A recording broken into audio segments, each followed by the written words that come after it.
All right, everybody, welcome back to yet another OpenShift Commons briefing. And today, as we like to do on Fridays, we're going to talk about interesting issues, like having too many monitors open at the same time. And we're going to talk about some transformational issues with folks from the Global Transformation Office at Red Hat. And one of my favorite guests, Jabe Bloom, is here with us today to talk about developing anticipatory awareness and common ground. And I'm going to let Jabe introduce himself and the topic, and we'll have live Q&A at the end.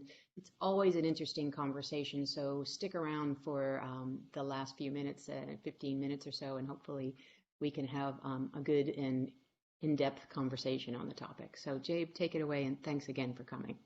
Thank you for having me. It's always fun. So I wanted to talk a little bit, the last time we talked, we were talking about kind of social practice. And one of the things we were talking about is the way in which social practice kind of orchestrates a sense of shared behavior. So people have expectations about what's going to happen and things like that. And I really wanted to kind of open that box up and play with what's inside of this kind of idea of interpredictability or anticipatory awareness, the relationship between some of these ideas and transformation. So I'm Jabe. I work at Red Hat at the Global Transformation Office with a bunch of yahoos, Andrew Clay Schaefer, John Willis, Kevin Bear, and we are working with Red Hat clients to help them with their transformations to improve their outcomes through socio-technical change. So super fun, interesting stuff. So if you guys want to find me or chat with me, you can find me on Twitter. I am happy to talk about all these topics and talk about these ideas on Twitter a lot. I enjoy it. So find me there. So I wanted to really quickly start with this kind of like I just want to talk about clocks. I mean, my dissertation's on time, so I love clocks. But one of the reasons I want to talk about clocks is because kind of this idea of joint action or interpredictability or working together, cooperating, all these ideas. In a socio-technical system, I think probably a clock is literally the first machine intended on creating the conditions for coordination between humans, right? So the whole point of a clock is to kind of create another coordinate system that allows you to say, like, I will meet you at the office at noon. And the at noon part is enabled by this machine, this device called a clock. And, you know, initially these clocks would have been on a tower in the middle of town, and therefore they would have been a shared common resource, things we can talk about later. But also eventually they become watches and things that people can bring around with them. But just because the machine is a personal machine, so the watch becomes a personal clock, time is still a shared construct. It's still an intersubjective thing that we are sharing in order to coordinate. So just because I have a watch doesn't mean I have the time. The time is something that's given to me by other people or by other systems. And in an interesting way, the original watchmakers in London actually, the owner of the clock tower in London, the London Clock Tower, his wife literally sold the time to watchmakers. So she would set a watch based on the clock in London, and she would walk around to watch vendors, people who were selling watches, and she would sell them the correct time. She would let them see her highly accurate watch that was set according to the official time in the London Tower. Yep. And so the interesting thing about that is two things. One is this idea of kind of like a distributed system of machines that are being synchronized in some way. So, you know, I think not only should you think about kind of distributed systems and the problems of distributed systems and distributed socio-technical systems, But you should also kind of think about the problems of synchronicity and things like that. But finally, you get this weird thing, which is all of the clocks are in this state of what we would call continuous partial failure. So the clocks can, all the watches in the watch shops can kind of keep time, but the reason why they are paying this woman to come and give them the time is because they constantly need to be corrected, and they need to be corrected by a human exchange of information. Yeah. Um, this, this plays out over a long period of time to the current day, right? So if you go to NIST and you try to find out what is the official time, what's the official time right now? What is the time of the universal standard time? What is it? And the answer to that question, while NIST can give you an official time, is how do they like calculate that time? And the interesting thing about it is that the way they calculate the time is there is a distribution of atomic clocks all over the planet, and they all submit their current time, I believe it's monthly, to a central server. Basically, there's obviously some correction for the submission cycles and things like that. But then there's a formula by which those clocks become averaged together in order to create the official time. And then the average time determines how much any one of those little atomic clocks is incorrect. And therefore, a correction is sent to the owner of that clock, like you need to move your clock forward or backwards slightly. So what you get is this very Bayesian update of time, but the official time doesn't exist in any one clock. In fact, all of the clocks are assumed to be incorrect. But at the same time, all of the clocks are assumed to be able to be predictably within a range of correctness. And that range of correctness is what allows for the averaging to happen so that you get this kind of concept of a universal time. So no one clock can hold the time, but the kind of average of the predictable variance of all the clocks allows us to calculate a kind of a standard time. So I think this distributed system in which all of the components are reliable, in other words, they operate within a predictable range of performance, but or only produce a resilient time, a time which can be thought of as being standard by combining themselves. No one thing can hold that official time. So this is kind of what I want to play with today. I want to play with these ideas of kind of continuous partial failure, communication, the creation of some common thing, and how that works in socio-technical systems. So one of the things that I think we need to talk about in order to get there is this idea of expectations. And we'll explore why we need expectations in a second, but let's just another kind of opening concept, right? So when I talk about expectations, I often like to talk about music. Music isn't a note, right? Like there's no sense in which one note is what we would normally consider music. Music is in relation to other notes. It's in relation to a set of potential notes that one might hear. And even in this kind of coordinate system where we have the amount of time the note is playing and its relative pitch in relation to other potential notes, this also isn't music, right? So music itself, it has to do with a relationship between notes. And not only between notes like a chord, where those relationships are simultaneous, the relationships occur at the same time, but actually in the way that music always is about the relationship between what notes you're currently hearing, what notes preceded those notes, and what expectations you have about the next set of notes that you would expect to hear.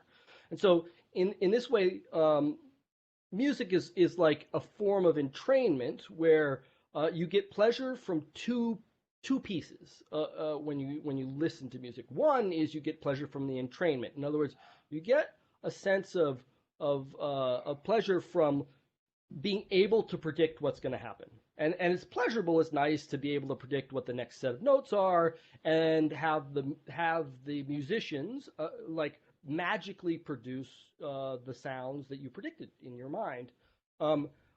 And those predictions are based on what you've already heard, what you're currently hearing, and what you might expect to hear. But also you get pleasure from this occasional, it can't be all the time, but occasional way in which your prediction is not quite right, and the music produces a hook or a shift that causes you to like wake up and notice that your predictions were not correct at that particular moment, and then they tend to resolve back to predictable patterns again. So what we can see, I think, when we talk about this is that music and kind of temporal experience has to do with this relationship between making predictions, the pleasure of those predictions coming true, and the surprise and the pleasure and the surprise of those things not playing out.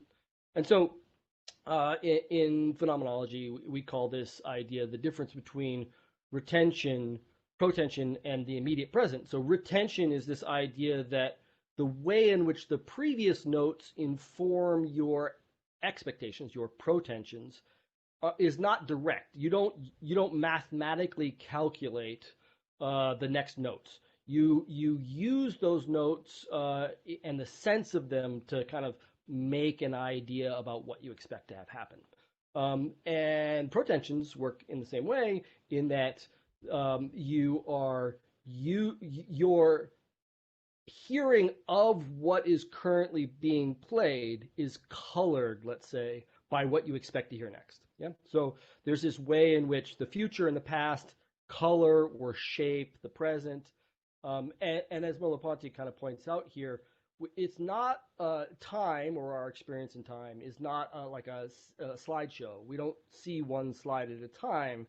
We have this kind of smeared or extended concept of how we experience things through time. And this is, when we think about longer periods of time, this has to do with things like your sense of identity and your sense of how you got to work and things like this are all related to the way in which you knit together what you've done, the retentions that you have, and what you expect to do, and the way in which those things that you've done and the things that you want to do are related in some way and cause action to occur in the present. Yeah.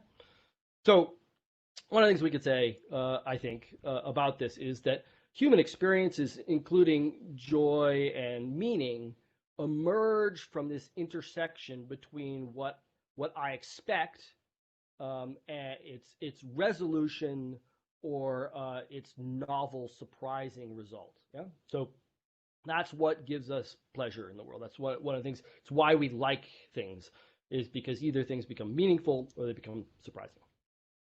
So there's, when we think about creating meaning, when we think about sharing meaning with others, these expectations about what's happening and how our performances, so if we were the musicians, produce pleasure in others, has to do with this kind of interaction of whether we're able to reproduce either kind of the results that were expected, or in a kind of entrainment way, or that we can produce pleasant surprises, so surprises that allow people to understand that there are interesting, novel ways of moving from whatever system they're currently in to another one. So that's maybe music.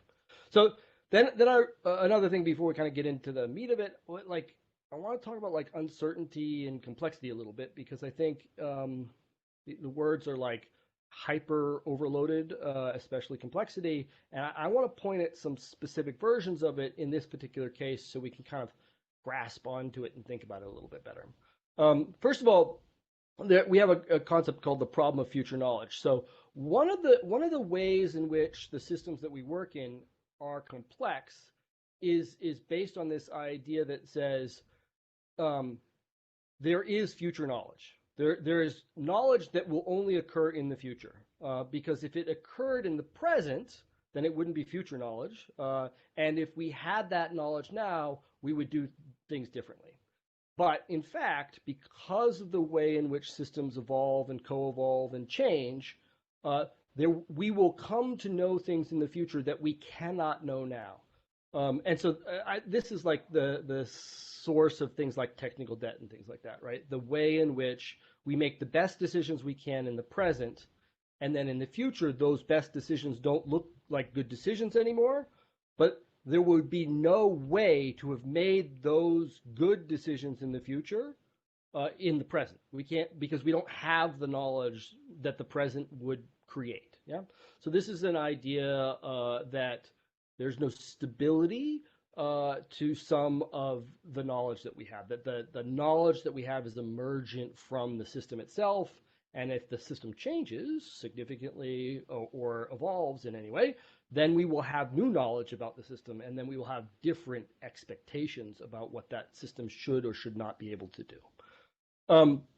The second thing is kind of the way in which longer periods of time, extended periods of time, expose components to two other forces that are not exposed in short periods of time. And those are novel configuration. So the longer a component's around, the more likely it is to be, someone try to use it with another component in a new or novel way. And second of all, we have this idea that the components themselves could be exposed to novel stimuli. In other words, the environment could have new expectations on what the component should or shouldn't be doing. So in this way, there's complexity that's not just this kind of like the stability of like a complex network at any one moment, but that the network over time is modifying itself, and therefore there's like this extra layer of complexity. I call it temporal complexity, but the idea is that over time things change, and that creates complexity. We get this idea of environmental change creating complexity, creating frictions between the current components and the way they're supposed to work. We get the idea also in kind of modern socio-technical systems theories where the actors are part of the system they are modifying. So every action modifies not only the system, but the actor themselves. So there's this like feedback loop that feeds back on the actors themselves. This is something that I've in the past called ontological design. But the idea of it here is that there's not the actor themselves, they are not stable in relation to the system because they are being modified by the system as well. So again, the actors are enmeshed in this temporal complexity themselves. And finally, we get this idea of contingent contingencies, where what contingent contingencies means is roughly kind of physics and science, kind of correlation theories of science have to do with understanding the contingencies between two physical natural objects, atoms, rocks, things like this, and that we can create a set of rules, like, for instance, Newtonian physics, that determine what we should expect out of those interactions. But when we look at socio-technical systems, what we are looking at is a system where at least some of the decisions were not driven by physical laws or mathematical laws. In fact, the decisions were either driven by context, by an attempt to respond to a event or a moment in time, they were made in a satisficing as opposed to a complete analysis. In other words, the people who were designing the system had a certain amount of time they could make those decisions in, and so they made the best decisions they could in those periods of time. But if they had been given an infinite period of time with an infinite amount of information, so if we could like literally freeze time, they may have made a completely satisfactory, in other words, a complete analysis of the situation, And that almost certainly doesn't occur in most systems that we're working with because of temporal compression and the competitive nature of markets, right? So almost all these systems have significant amounts of satisficing, and since that satisficing has something to do with the individuals involved, the context, the timing, etc., often the decision criteria can't be reproduced, and therefore you're not able to use normal scientific thinking, which only thinks about a single contingency, because you're dealing with contingent contingencies. In other words, you're dealing with decisions that were made about physical laws, contingencies, in a contingent manner. In other words, based on what's happening in that context. So you get this double kind of complexity, and like David Snowden would kind of refer to this as like a form of anthro-complexity, where the complexity is partially created not simply from physical laws, which also create normal complexities that we might think about, but also that there's another level of it in which humans are negotiating decisions based on policies and opinions and things like this. So you get a double level of a complexity. And so the result of this is kind of we get this idea that the systems that we're mainly working with these days are not really based on solid, stable decisions that are atemporal. The decisions don't change over time, but because of these ideas of kind of evolution and feedback loops and the actor being involved in the system, what we get is, instead of an idea where the system that we're working with is actually just be kind of the way that we're working with the system is this kind of constant dynamic rebalancing of forces, where every time we do something, we probably overdo it or underdo it a little bit, and therefore we constantly having to like re-engage with the system in order to rebalance the forces. And then, of course, because of competitive environments and because of just nature's want to do things like throw COVID viruses at us, the forces that stabilize the system in its environment are also changing all the time. So we're rebalancing not only the internal relationships, but we're always constantly rebalancing the environmental relationships as well, the ecological relationships. So finally, we get this last thing, which I started the talk with, which is even simple machines like clocks don't actually operate for long without human intervention. So it's not just that complex systems require or rely on human interventions to kind of stabilize themselves through this kind of dynamic rebalancing, but any form of mechanism always requires humans to kind of interact with it in order to stabilize its performance over a period of time. So what we get then is this idea that our systems, all of our systems, the systems that we're working with, are always in this kind of state of continuous partial failure. And I really like or want to like make sure to point out what failure is here, because failure is often kind of thought of as like a normative statement, like a good, bad ethical statement. And really, part of the reason I wanted to play with this idea at the beginning of expectation is because what continuous partial failure is that the system fails to do what it's expected to do. Systems in and of themselves, kind of mechanistic systems, can't fail themselves. They have to fail in relationship to what we expect them to be doing. Yeah? So there's this idea that systems are always kind of not quite doing what we expect them to. And there's some interesting tensions that we want to play with there, because what we end up with is kind of this idea where when we're trying to engage in complexity, when we're trying to engage in the management of complexity or the wrangling with complexity, is this idea often stated as we should move from fail safe to safe to fail. And I actually think that that's not really the right frame. I think the right frame is actually that we need to recognize the difference between fail safe and safe to fail.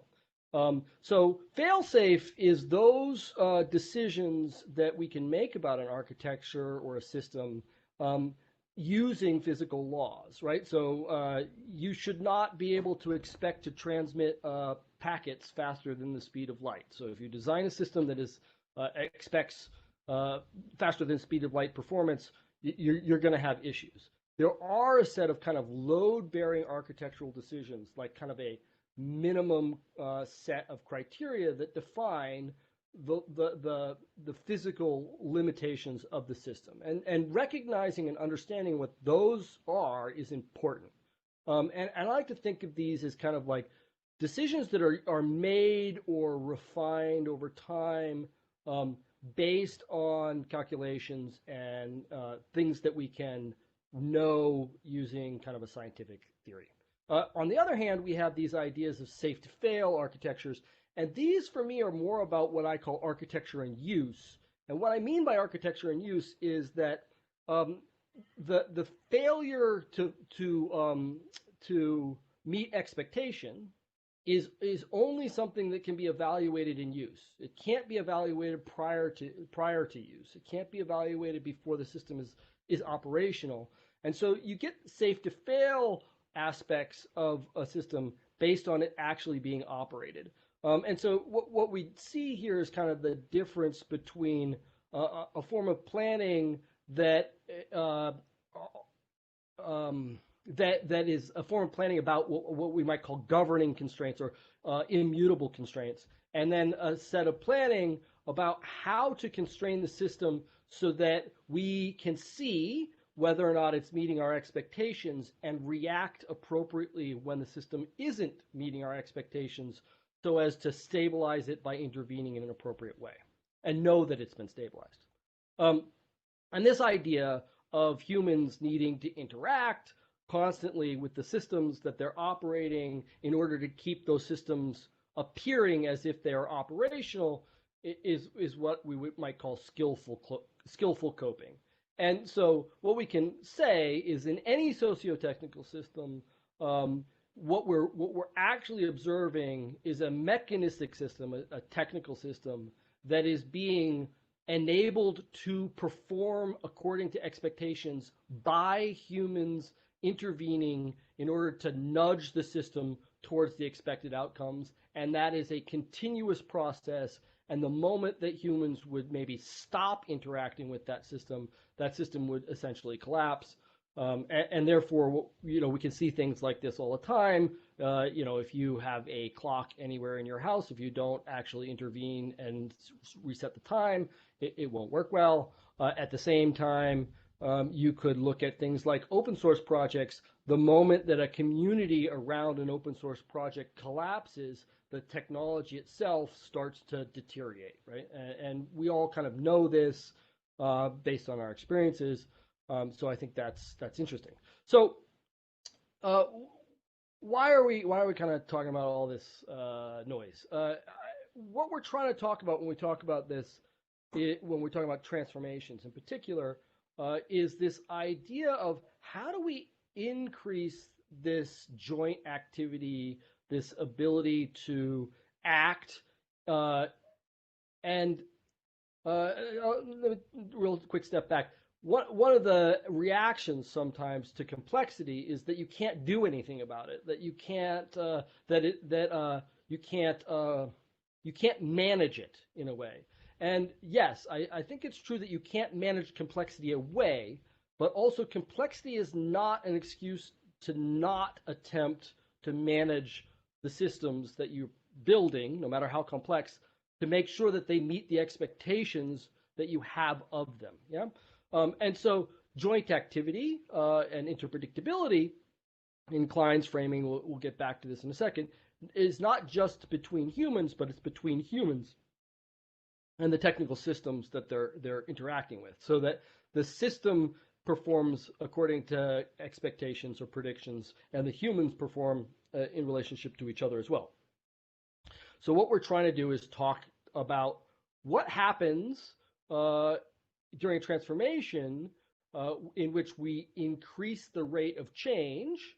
How does this kind of interpredictability and joint activity either contribute or become detrimental to the transformation of an organization, to the change inside of an organization. So let's first talk about kind of anticipatory awareness, or kind of like what I'm pointing at here, which is like a different kind of planning about the world, where if we are assuming our systems are complex, we kind of need to think differently about how we might work with them into the future over time.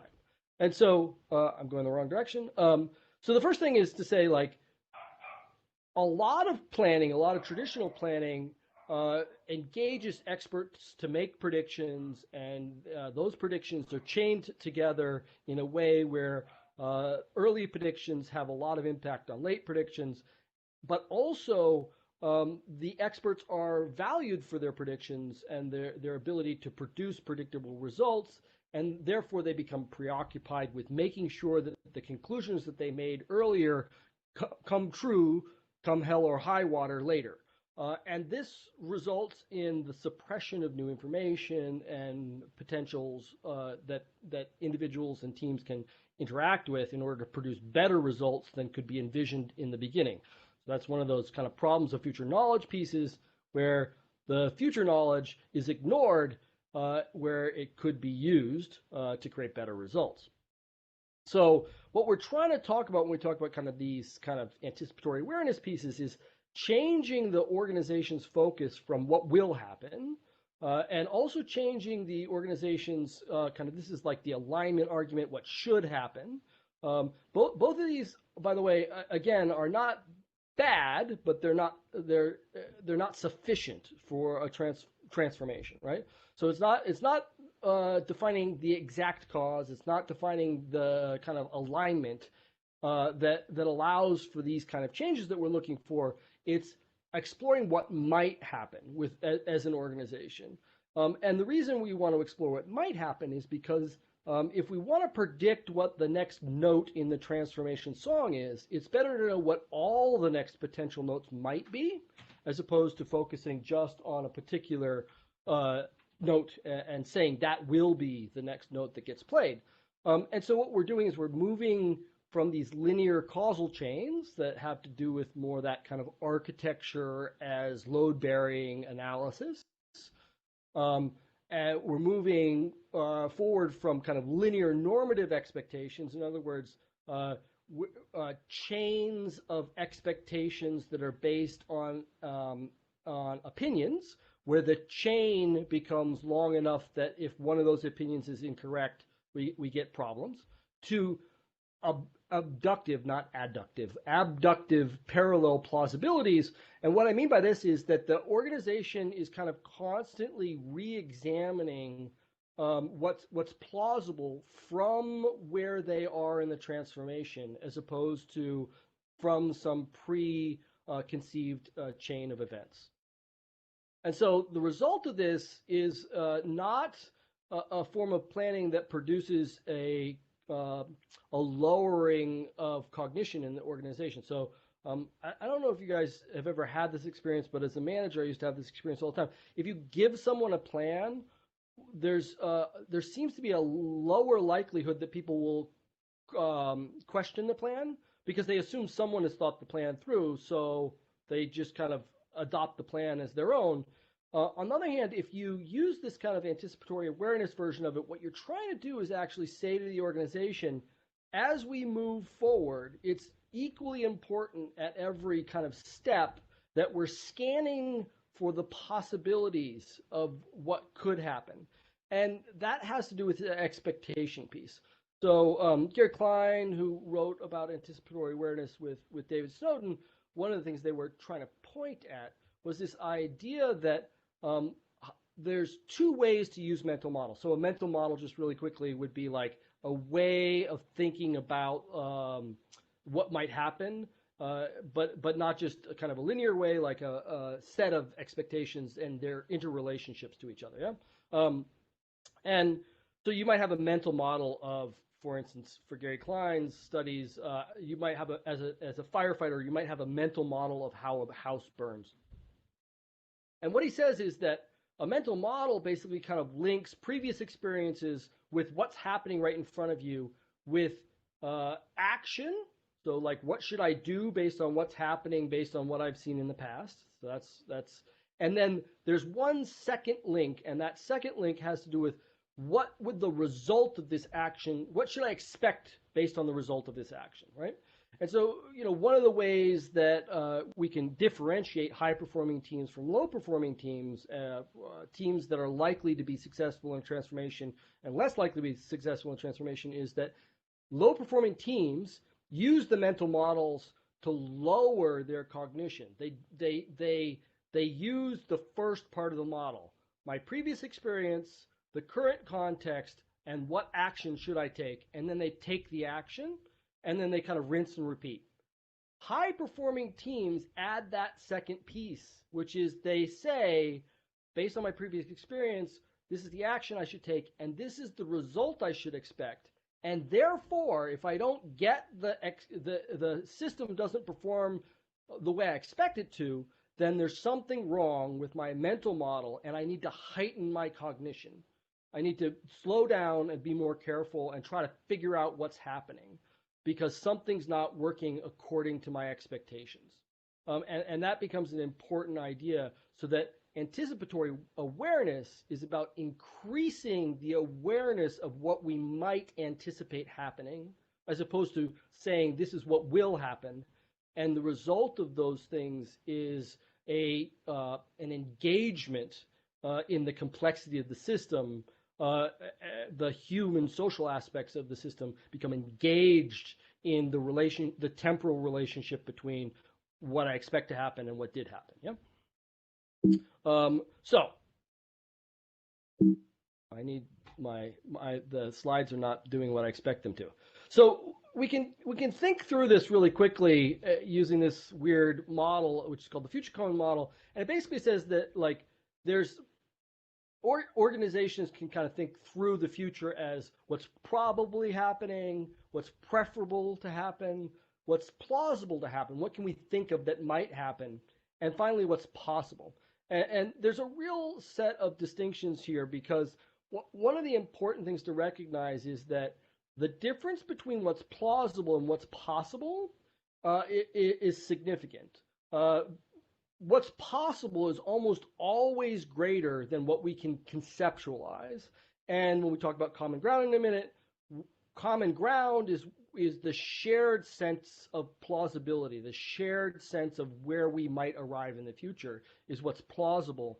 And multiple divergent kind of mental models and ways of thinking about the world would point out possibilities to some that wouldn't be plausible to others. So we get this kind of span of potential contentions and ways of behaving and acting that seem kind of difficult to mediate or engage with. But what we want to kind of talk about when we talk about creating interpredictability and creating common ground is the way in which we want to shift from what's probable, what we expect could happen if we don't intervene or do anything with the system, and what is preferable. So what we want, how we want to nudge the system in the future, so that when we talk about changing the system to a more preferable state, all the participants in the system can understand where the system might likely arrive, so it becomes more predictable. Klein in his Woods in his paper about these ideas basically outlines the idea of two people driving in cars, and the way in which if you are following someone, there is a set of expectations that are created about the driver in front, where the driver in front needs to make sure it's clear that they are predictable in their actions so that the driver behind can actually follow them. They can't do unpredictable things like run red lights or do sudden U-turns, things like this. That breaks the joint action in a way that makes it impossible for the person to follow. So the leader-follower relationship then has to do with not just the follower following, so somehow subordinating themselves to the direction of the leader, but actually the leader subordinating their decisions to enable the follower to follow them. So there's this kind of interaction that's happening there. I think it's kind of interesting. Anyway, so then we have this idea of a kind of common ground, and we want to explore this. So we talk about anticipatory awareness. It's kind of like increasing the scanning and maybe the diversity of scanning inside the organization. And then we have kind of common ground. So what do we mean by common ground? So the first thing to talk about when we talk about common ground is to point back to those kind of satisficing comments we talked about at the beginning and bounded cognition. So we can't think everything about anything. We can't make our decisions based on a complete analysis. We have to, we can only pay attention to a certain amount of information in our environment. And the result of this is that the mental models that we create basically are about focusing our attention on particular parts of the environment and the relationship between those parts of the environment and our expectations about what's happening in the environment. And this means that we're kind of intentionally putting blinders on ourselves to like focus on particular parts of the environment in order to make sense of the world. And so when we talk a little bit about common ground and anticipatory awareness, one of the ideas is that everybody, all the actors in your system, have these blinders on, but they could potentially be kind of pointing their flashlights in the kind of visual metaphor that I just used in slightly different directions, therefore increasing the scanning of the future and the possibilities for the future. So you get a multiple diversity of thinking about what might happen. The anticipatory awareness increases. So what we can say then is this idea that we have a requisite variety. So we have a minimum amount of variety of mental models required in order to stay stable in a system that's in this kind of continuous partial failure state. If we homogenize or over-homogenize our mental models, so we try to get everybody to think exactly the same way about what's happening, if we do that, then we risk missing stimuli in the environment that could indicate that the expectations of the system aren't being met. And so this requisite variety is a way of increasing the scanning. Yeah. But on the other hand, we get this idea of requisite coherence. So the idea of requisite coherence is just to say, if everybody thinks completely differently about what's happening, and everybody has a completely different relationship between the stimuli, the action, and the expectation, then we have no interpredictability. And the result of like a complete lack of interpredictability is kind of we can't trust each other, we can't follow each other, we can't do coordinated action, and therefore kind of we get this compression of what kind of planning we can do. Things become very real time, and it becomes difficult to follow each other and understand and do planning of any kind of form. So we get this kind of idea where we have common ground, which is a shared set of practices, vocabulary, performances, resources, etc. That shared set of things has these two pressures on it. One is requisite variety, which is trying to minimize the common ground and increase the cognitive differences between people. And the requisite coherence is trying to increase the common ground to the point at which when coordination is required, coordination is accessible via these shared practices, vocabularies, etc. And so this requires this kind of careful dance between advocacy and inquiry, where we want to be advocating for our particular mental models and the observations that we're making in our models. And we want to be inquiring and open to new models from other people, so that we can then kind of converge on these ideas of proposition, experimentation, being able to challenge each other about whether or not the system is performing according to expectation, and therefore negotiating kind of a movement into the future. All right, I need to go faster. I only got a couple left. So then we get this idea of adaptive capacity. So what is adaptive capacity? Why do we want to talk about adaptive capacity? So I will get in trouble for this almost certainly, but it's a simple metaphor. Adaptive capacity is kind of like a bank account, and you can imagine that there's like some amount of adaptivity that you have in your bank account. Um, and when you want to change something, either like change is forced on you or you want to create change through some sort of transformational activity, um, if you spend all of your adaptive capacity, all your adaptivity credits go to zero, then the organization kind of stops being able to change. It kind of locks up. One of the ways to think about it is that when your adaptive capacity is exceeded, and the organization's adaptive capacity is exceeded, people will become afraid. They won't know what to do. They won't know how to act. As a result, they'll stop acting. So you can think of this kind of in relationship to that requisite variety, where increasing requisite variety, increasing the number of mental models, increases the ability for the organization to come up with novel interventions in order to attempt adaptive behaviors. And if you narrow that adaptive capacity, if you narrow the requisite variety too much, at the same time, you basically narrow the ability for the organization to adapt. And so this is particularly critical in the relationship to this kind of continuous partial failure idea, because in particular, adaptive capacity isn't something that's put in reserve.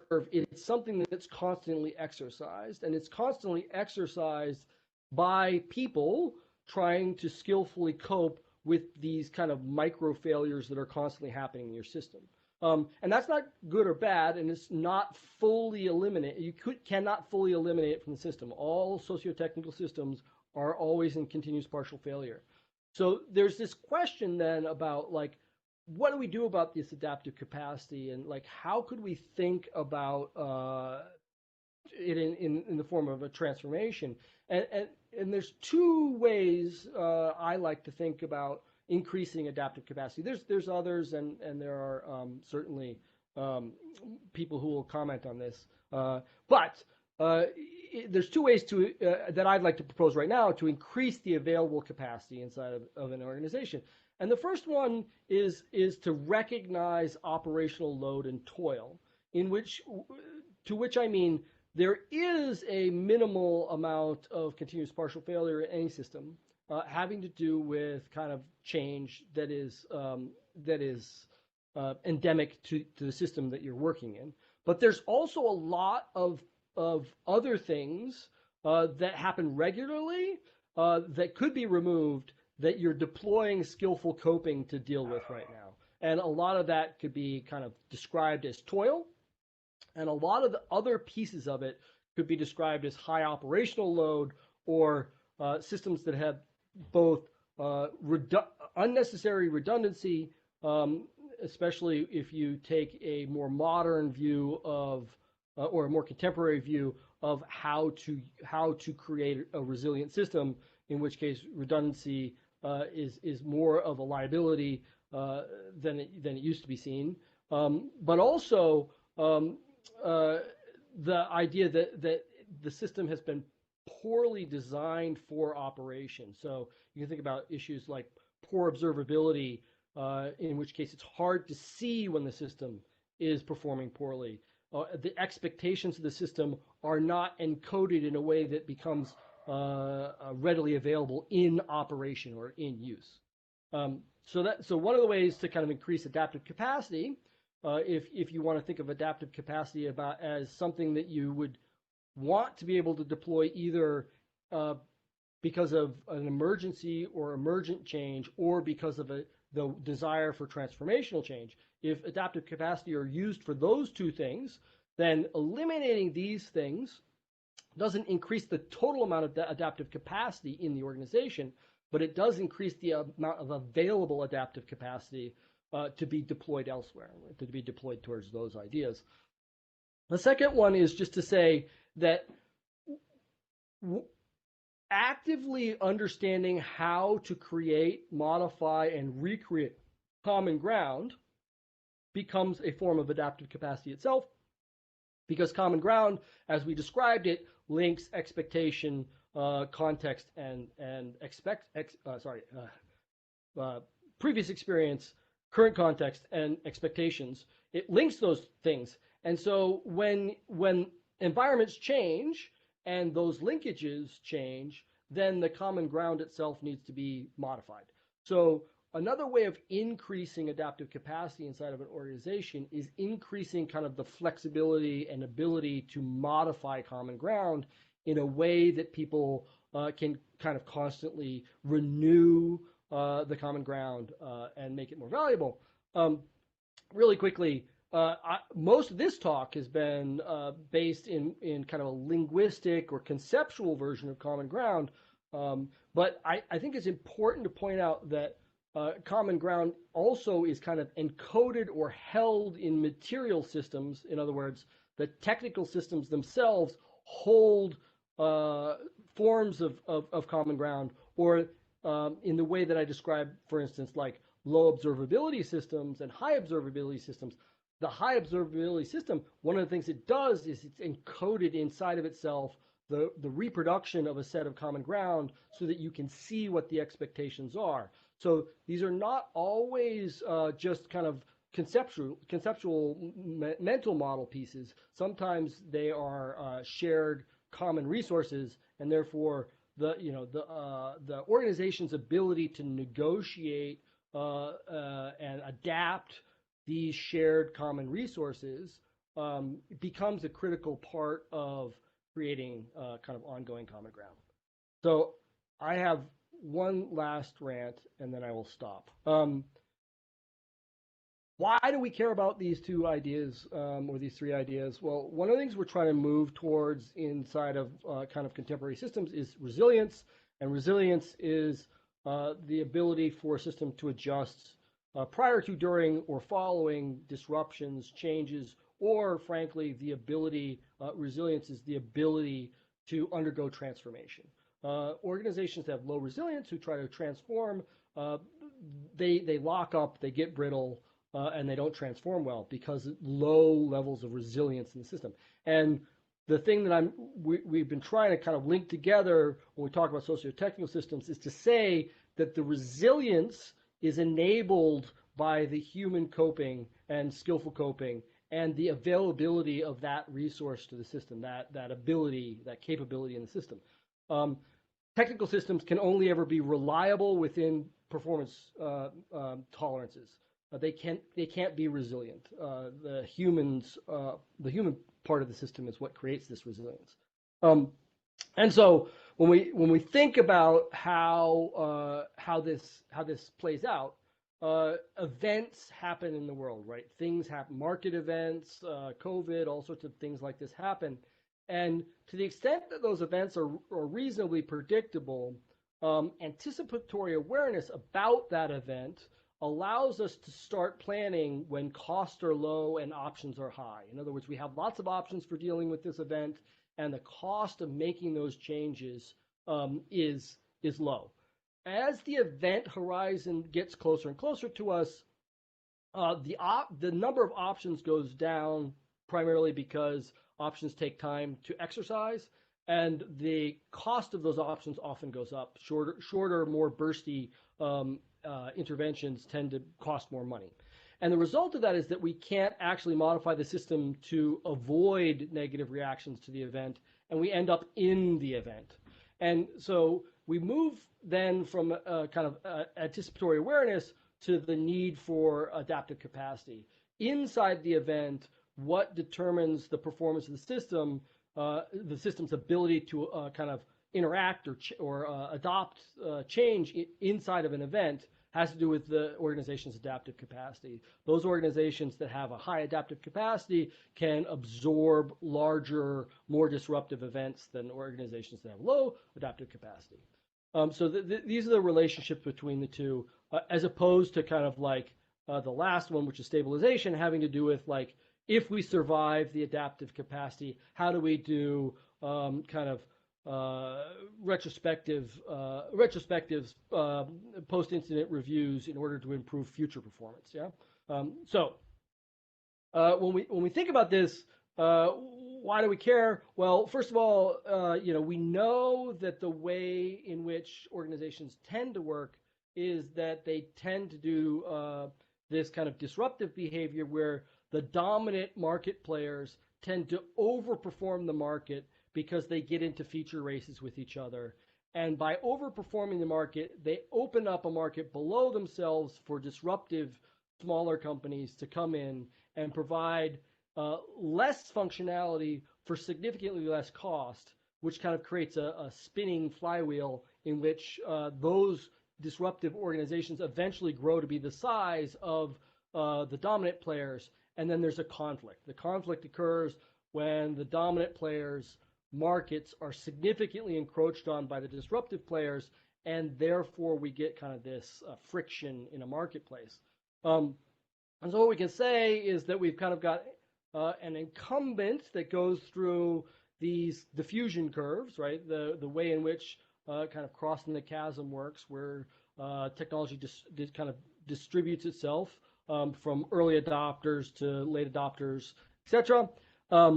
And the incumbent is reaching the end of its life, kind of where the disruptor comes in because of this market encroachment, right? And so what we can see here is this idea that why that happens is because as the system accelerates up the diffusion curve, the organizations become kind of like, we'll say fat and lazy, but what we mean by that in particular is they become increasingly insensitive to ecological pressures because they're kind of riding a wave up the system. And as they become increasingly less sensitive to ecological pressures, they tend to shed the diversity that they needed when they were trying to understand the environment, because they think that they can create efficiencies and maximize kind of profits. And the result of that is that just as they need that critical diversity inside the organization, when the disruptive event happens, they have less diversity in their system. And then you get this kind of this disruptor who has a high level of diversity in their system because they are still trying to understand how the market works and how the ecology works. And so you have a competition between a dominant player who's kind of like insensitive to market change and a new player who's highly sensitive to market change. And this creates kind of like a potential moment in time where if the dominant player can't recreate kind of the diversity, common ground, and adaptive capacity required to interact with the market change, they get what we call competence-induced failure, and they begin declining. And the decline is indicated by the adoption of the new vendor. And just to really quickly, before I stop, this plays out not once. This plays out, this is in Wardley's terms, at multiple stages in the life cycle of a technology. These happen over and over again. These diffusion curves don't occur once in the adoption of a technology, but multiple times. And therefore, these kind of moments of high complexity that are caused by the interaction of a disruptor and a dominant player, that interaction happens multiple times in the adoption of technology. And therefore, the adaptive capacity that we're looking for is important to survive things like COVID and also to survive competitive markets. So the development and the focus on creating adaptive capacity, common ground, and anticipatory awareness in socio-technical systems is a way in which you increase the survivability of your organization through radical change, either by choice, aka transformation, or by force, aka transformation inflicted by something like COVID. Thank you. Wow. All right. Did you take a breath anywhere in there? And that was super awesome talk. And so There's so many questions, and if you have time, we can go a little bit longer to have a Yep. conversation. And if any of the folks who are in the chat want to pop in and ask questions, please do so.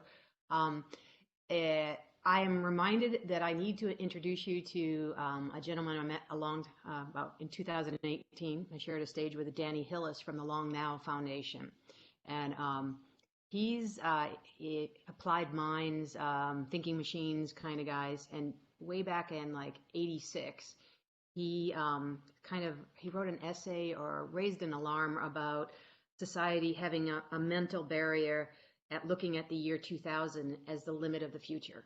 And so he went about and created this foundation to create this 10,000-year clock Yep. so that people would start thinking about things in much longer terms. And, you know, I'm listening to you do all the clock stuff and everything, and I'm reminded by all these conversations I had with Danny as we walked about South by Southwest and were stunned and amazed at all the diversity there.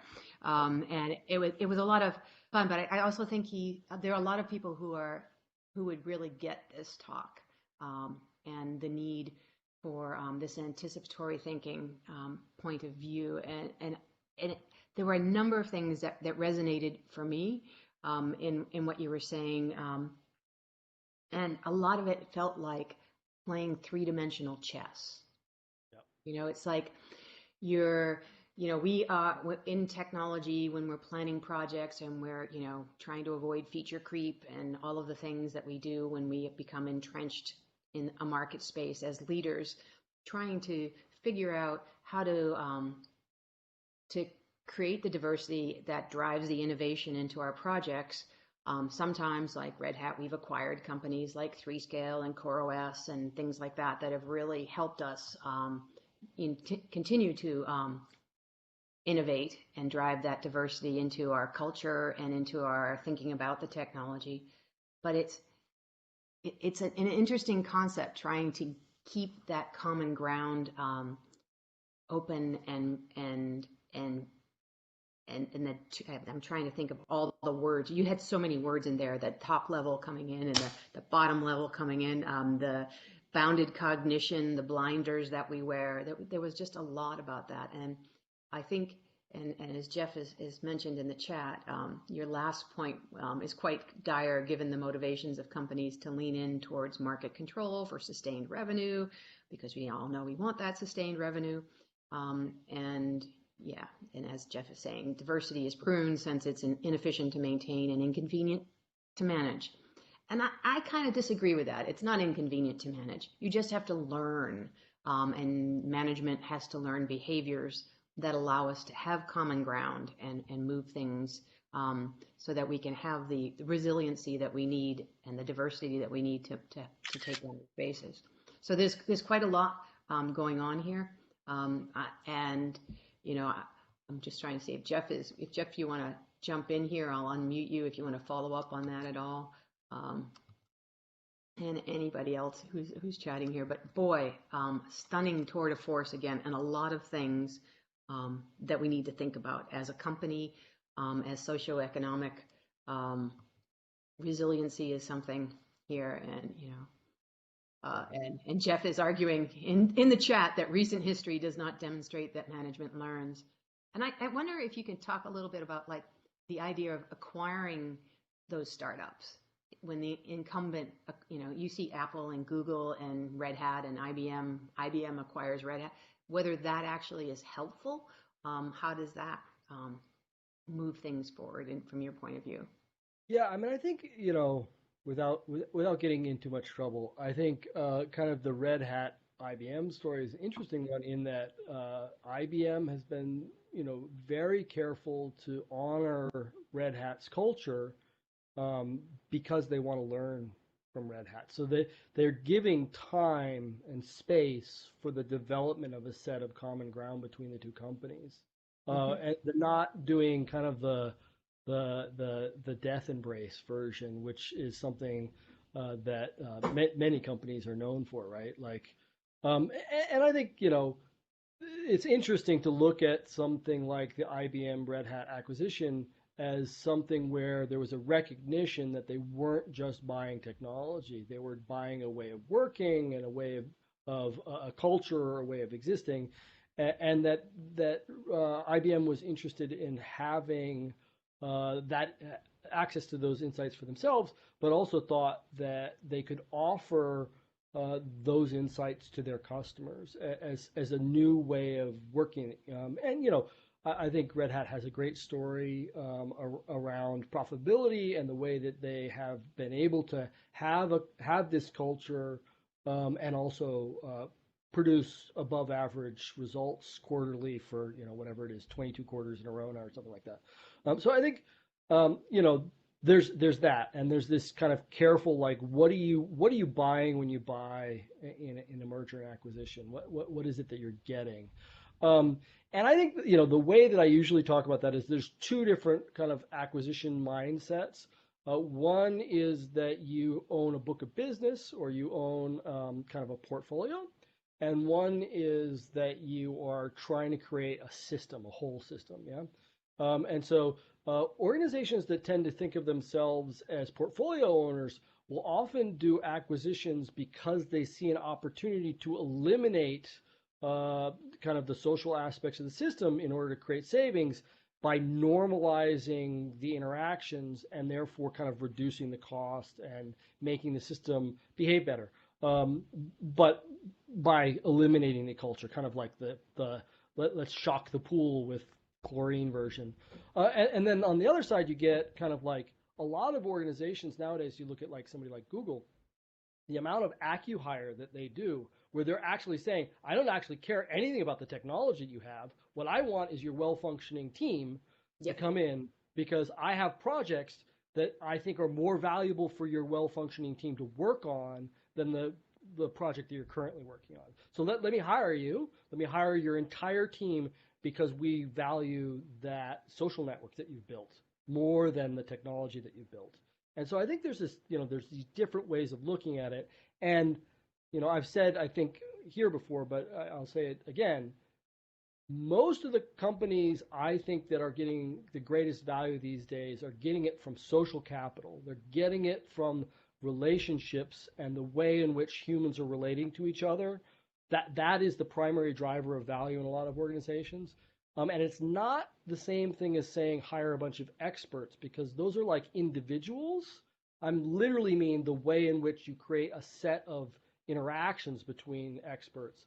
That is the most valuable thing for an organization to have access to right now. And that's social capital is so important right now. Yeah, I think that's one of the things, especially, and we can go a little bit longer here. What I see in the open source communities that I work in, live and breathe in, that are all technology based and they're all companies collaborating with each other, is those relationships and the social capital that we have and that we give to the projects we work on and the ecosystems we work on. And understanding those relationships and nurturing them is probably one of the most valuable things that you can do as a commercial organization in participating in that. And a lot of the education process on those the acquisitions, not the acqui-hire, is moving those proprietary products into being open source projects, as we are wont to do at Red Hat. There's a couple of other things that came in the chat. Tim is saying, read out, to the point of using mental models in different ways. You mentioned the high-performing orgs add in expectations of results, i.e. mismatch between orgs and expectations for those results within a complex system. Can you talk a bit about the risks of over-instrumenting or attempting to measure those through, oh, I love it, KPIs, metrics, and our favorites, OKRs? Yep. So I think here, one of the critical things about most metrics, KPIs, and OKRs is that they tend to be vertically aligned. They tend to go up and down. And the problem with that, I think, ends up being that as you aggregate the metrics from multiple teams together, if they are not managing the same complex system, you are basically averaging information about teams that are doing completely different things, and therefore you're actually creating mud. Like, you're actually not helping the organization see what's happening, because you're conflating the performance of multiple different systems together in a way that the average doesn't indicate the average performance. it indicates some sort of like middle point that doesn't really exist. Yeah. So there's that. Like, there's a difference, I think, when you are so in management or in the executive.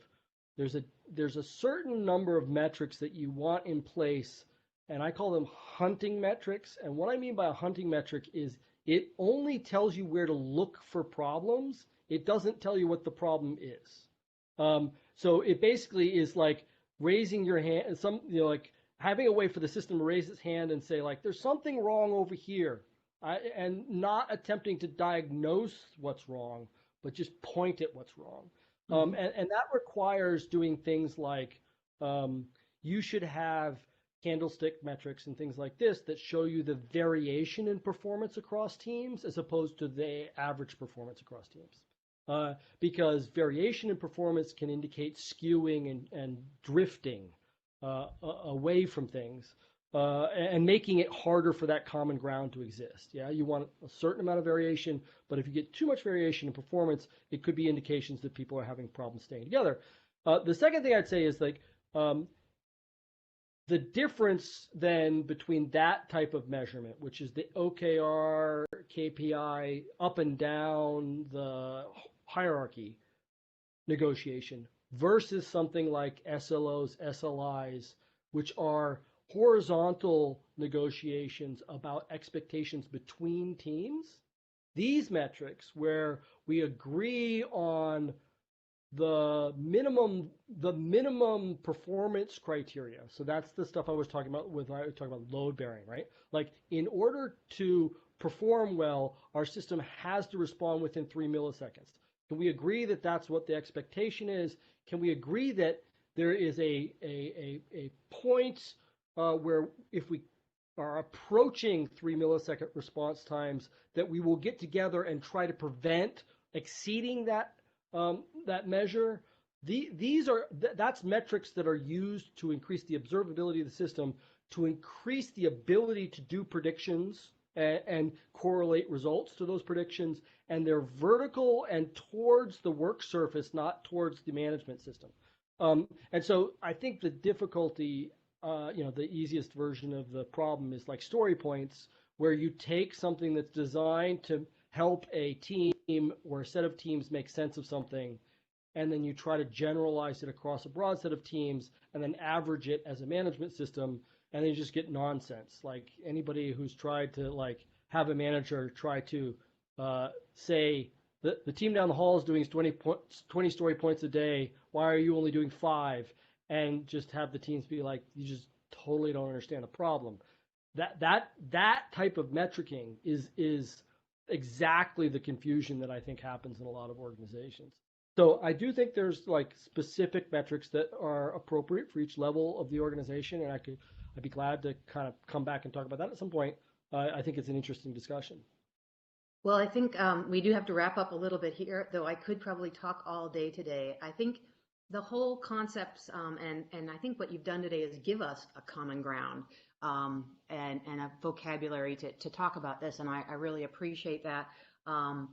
You know, it goes back to, increasing the scanning. I think that was the phrase that you used. It's like the diversity of these conversations that we have on Fridays, the ideas that you're presenting really help us understand the need for these systems to grow, and I think gives us some of the requisite coherence to have the conversations, and builds up our ability to trust each other in these conversations, so that when we have the common language. So I'm going to be watching this again later tonight, because I got to edit it and get it into some format that I can share, because I definitely will be sharing this internally at Red Hat and everywhere else in the universe. So as always, Jabe, thank you so much for taking the time and the thoughtful conversation about this.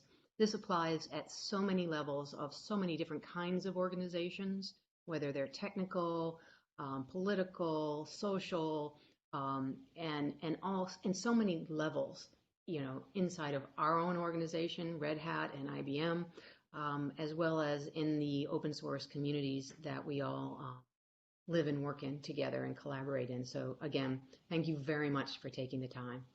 Thank you for having me. I always enjoy it. Thank you.